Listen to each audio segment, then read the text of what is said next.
Olá, queridos amigos. Eu sou o pastor Watson e hoje eu quero tratar sobre a diferença entre Israel e a igreja. Eu ouço dizer por aí, principalmente no meio evangélico, de que Israel é o povo de Deus.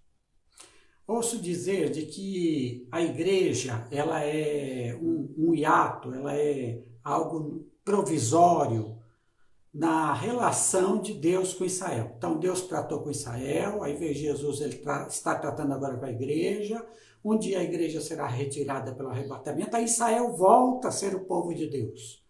Então eu ouço por aí essas ideias de que a igreja é só uma meia sola, né?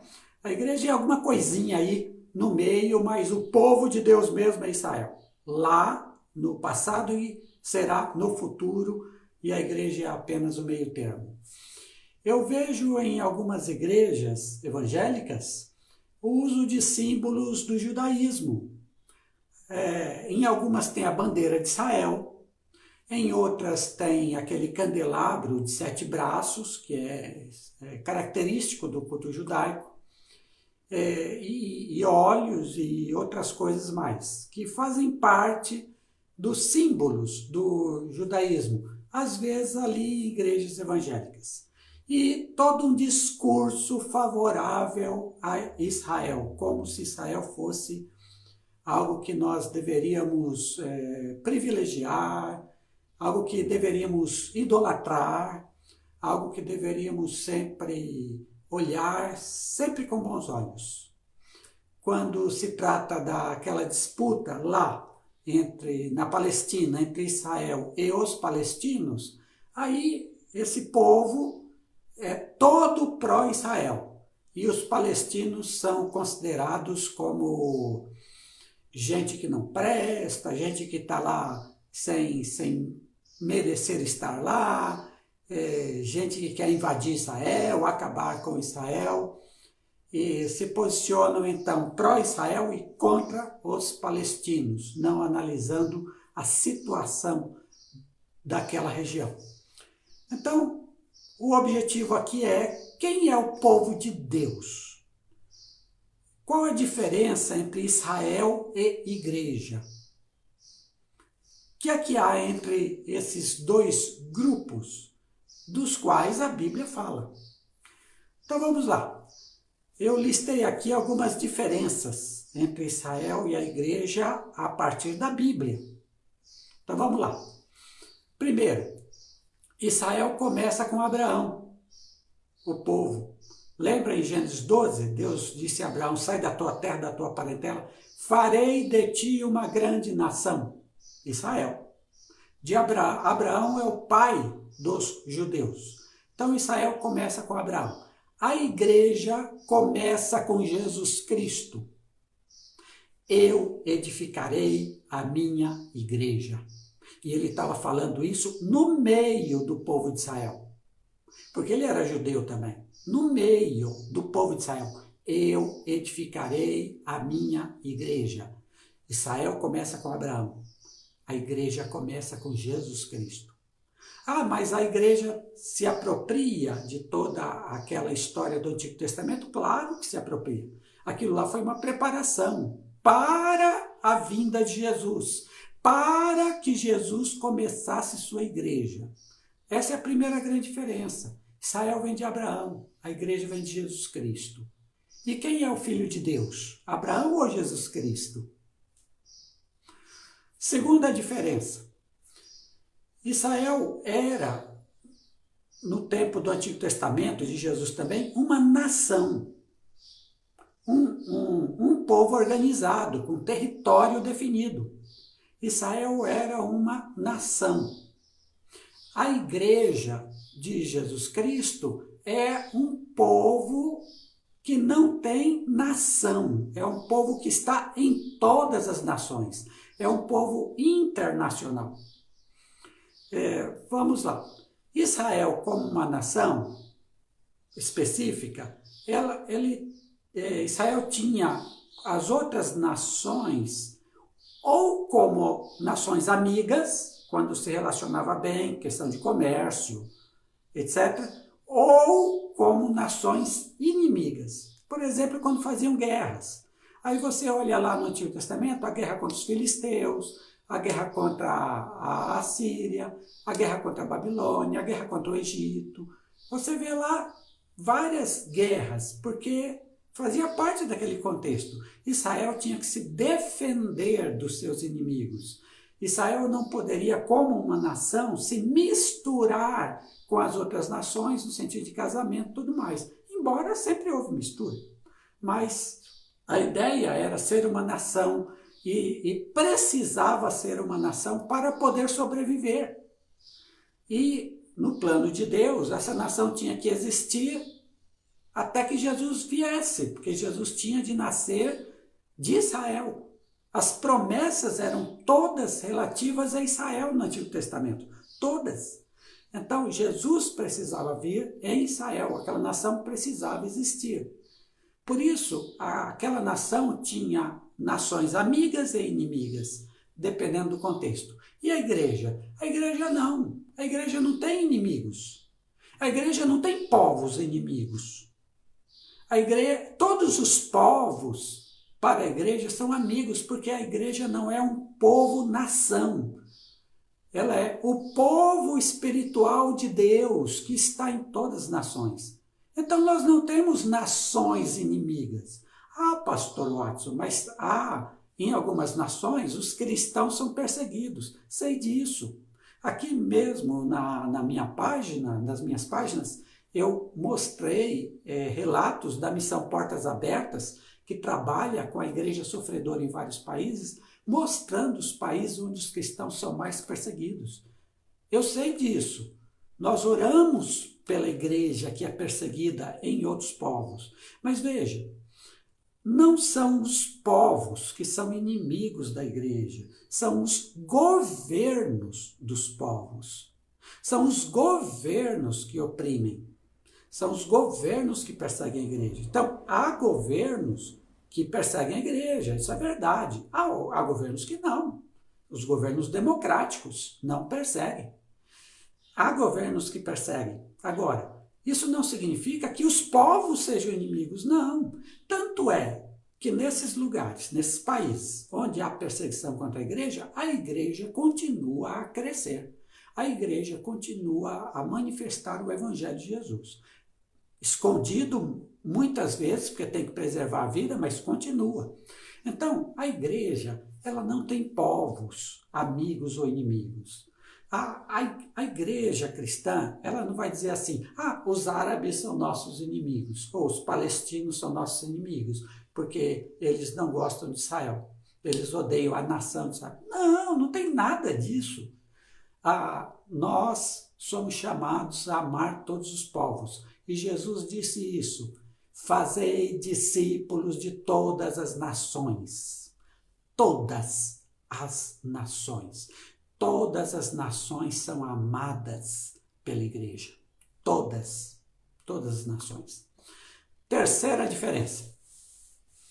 Israel era um governo teocrático. O que é teocrático? Teo é Deus, kratos é poder. Então, era um governo no qual Deus deveria ter o poder de governo sobre todo o povo. Essa era a ideia. E essa teocracia, ela existia através da lei de Moisés. A lei de Moisés era uma lei para o povo de Israel, para organizar a vida do povo de Israel, no sentido civil e no sentido espiritual também, porque lá tinha sacrifício de animais, lá tinha questão relativa aos cultos, aos sacerdotes, etc., ao templo. Então, o governo de Israel, por ser um povo, uma nação, deveria ser um governo teocrático. Gente, na verdade, nunca foi. Porque os reis, os juízes que dominaram, nem sempre levaram o povo a Deus, a obedecer a lei de Moisés e a obedecer a Deus. Nem sempre. Deveria ser, nunca foi, na realidade. Mas a ideia era essa, a lei de Moisés deveria imperar no meio do povo em todas as relações. E a igreja?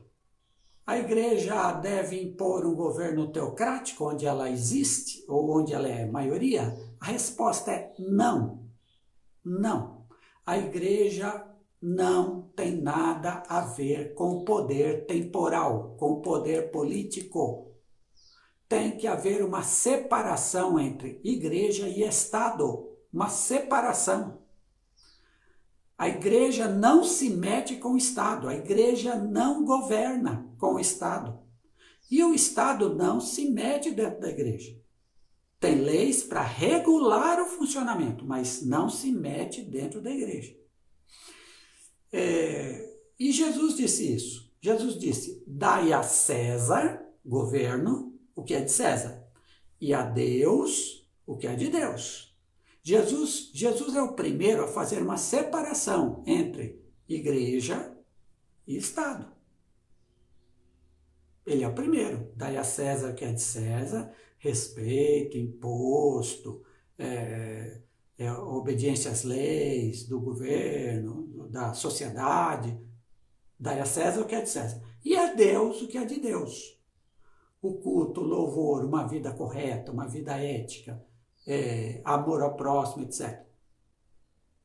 Tá? Então, a igreja não tem nada que impor uma teocracia aonde ela está. Exemplo, Brasil. A igreja cristã brasileira, ou mesmo a igreja evangélica, não tem nada de ficar exigindo que o governo siga aquilo que ela acredita. O que ela acredita é para ela. O que o governo faz, aí é com o governo. Ah, mas pode influenciar através de leis no Congresso? Pode. Isso é tranquilo. Mas veja, é só por aí. Não é fazer com que o governo seja exatamente do jeito que os evangélicos querem. No governo passado, do presidente passado, os líderes evangélicos tinham uma influência extremamente grande sobre esse governo. Há comentaristas, críticos, que dizem que esses líderes queriam impor o pensamento e o jeito de ser da igreja evangélica para o Brasil inteiro, mesmo o Brasil não sendo evangélico. E aí esses críticos dizem em tom jocoso que esses líderes da mídia evangélicos, os líderes, não o povo, os líderes, queriam fazer do Brasil um evangelistão, né? Porque tem o Cazaquistão, a Turcomenistão, o Uzbequistão, aí queriam fazer daqui o evangelistão, né? Em tom jocoso. Não, nós não temos que impor nossa visão para o governo. Governo que governe bem, com justiça. É isso que precisa. Agora, é preciso ter claro que se em Israel havia um governo teocrático, bendita é a nação cujo Deus é o Senhor, hoje, essa questão de nação, ela não existe mais. Hoje, bendito é o povo na qual Deus é o Senhor. O povo. Mas aí, esse povo está em todas as nações. Não é uma nação. Não é o Brasil. É todas as nações.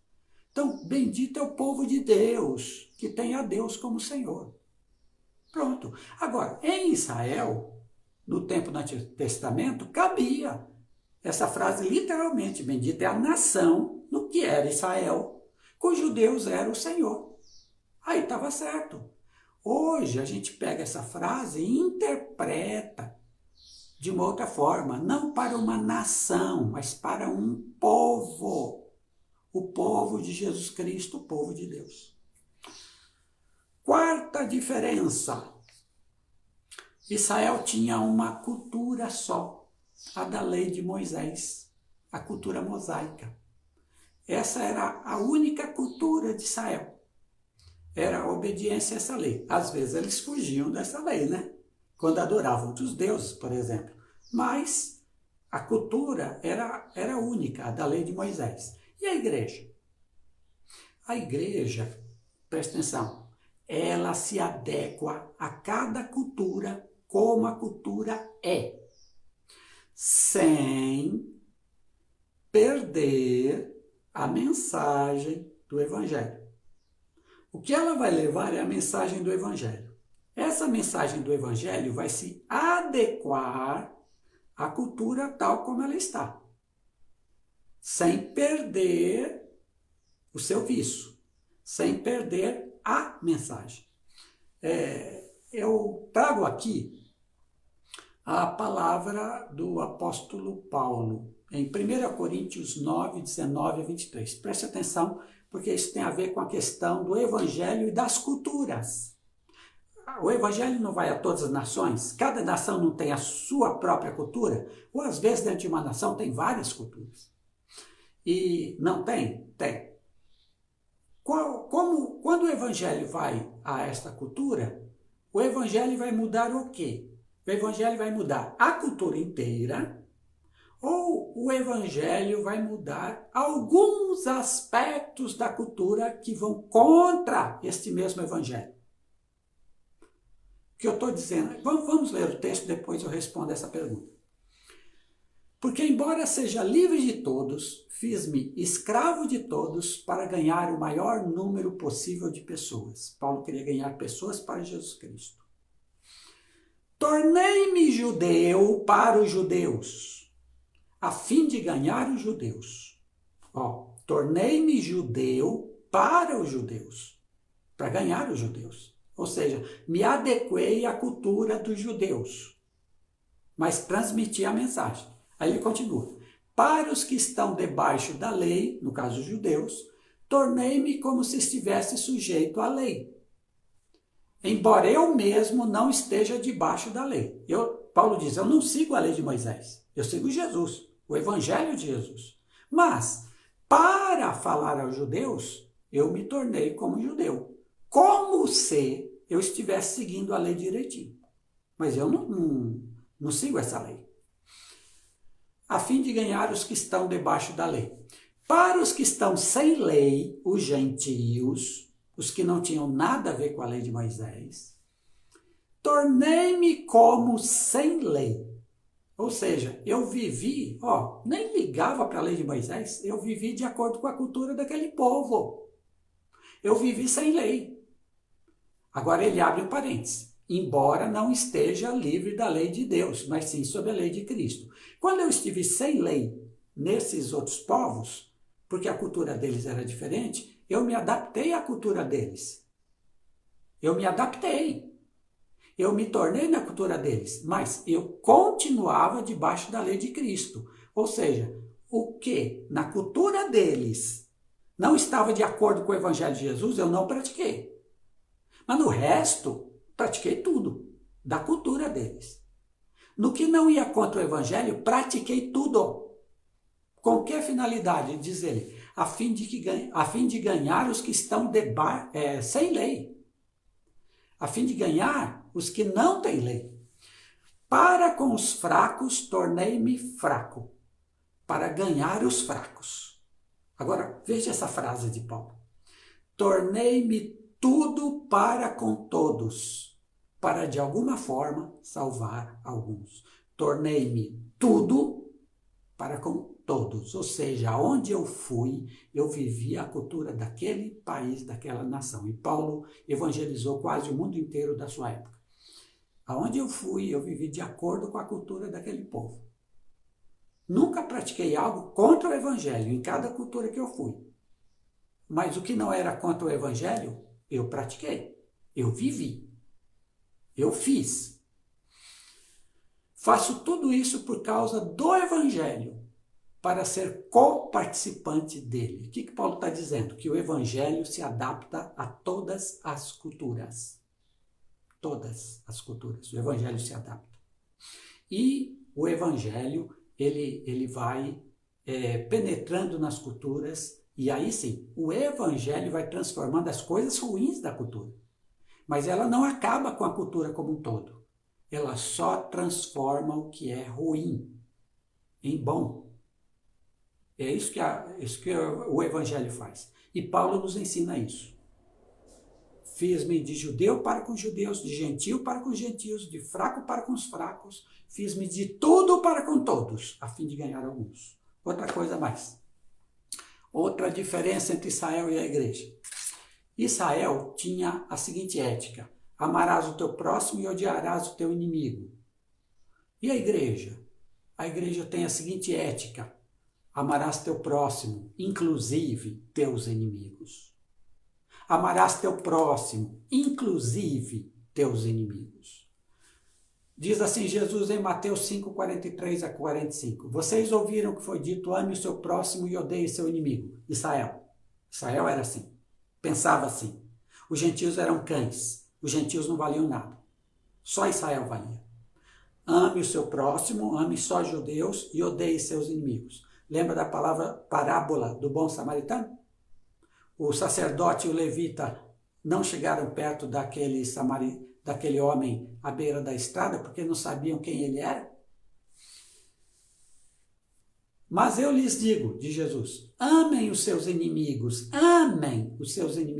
e orem por aqueles que os perseguem, para que vocês venham a ser filhos de seu Pai que está nos céus. Porque ele faz raiar o seu sol sobre maus e bons, e derrama chuva sobre justos e injustos. Ame o seu próximo, ame o seu inimigo também. Seu inimigo é seu próximo. Essa é a ética da igreja, é amar todos, mesmo os que são inimigos dela. Orar pelos que a perseguem, orar pelo que as perseguem. Israel não, nós somos Israel, nós somos o povo, o resto não presta, o resto não é escolhido, o resto não é nada. A igreja não, a igreja ama seus inimigos. Está vendo a diferença? Sentiu a diferença? Tem outras diferenças, viu gente? Mas não vai dar tempo de falar não das outras. O que eu digo aqui a todos vocês? Primeiro, seja grato a Deus pelo povo de Israel no Antigo Testamento. Esse povo recebeu as promessas, foi o povo escolhido lá. Mas a escolha desse povo foi para que eles fossem bênçãos a todas as nações. Em ti, disse Deus a Abraão, serão benditas todas as nações. O objetivo era Israel ser um canal de bênção às nações. Israel nunca foi isso. Mas Jesus, um israelita, Jesus, um judeu, foi. E de Jesus partiu a bênção de Deus, a bênção de Abraão, inclusive, para todas as nações. De Jesus. Não idolatre Israel. Israel hoje é um povo como outro qualquer. É um povo como outro qualquer. Não pense que a igreja é um tampão e Israel vai voltar a ser o povo de Deus. Não vai. Não vai. A igreja é o povo de Deus e o será para sempre. Ame Israel, ore por ele, mas ore também pelos outros povos. Da mesma forma que você ama Israel, ame os palestinos. Da mesma forma que você ama Israel, ame os países da África, da Ásia. Da mesma forma. O que você deve fazer? Viva a igreja de Jesus. Você é a igreja do Senhor. Você é a igreja de Jesus. Viva essa igreja. Celebre o fato de que essa igreja ela é internacional, ela está em todos os povos, ela não é um povo só, ela está em todos os povos. Ela é um povo espiritual, mas não é um povo nacional. Ela é internacional. E agradeça a Deus porque o evangelho se adequa a cada cultura. Se adequou à cultura brasileira, se adequa às culturas africanas, asiáticas e por aí vai. Se adequa a todas as culturas. E nas culturas, o evangelho vai dizer isso aqui é bom, isso aqui é ruim. E esse ruim precisa ser transformado para bom. Isso é o evangelho, que tem esse poder. Você é igreja, então ame todas as pessoas. Ame. Inclusive as pessoas que se dizem que você acha que são suas inimigas. Ame todas. E como Jesus amou e fez o bem a todos, você, como igreja, ame e faça o bem a todos. Essas são as diferenças. Diferenças grandes e que são importantes para todos nós. Deus os abençoe.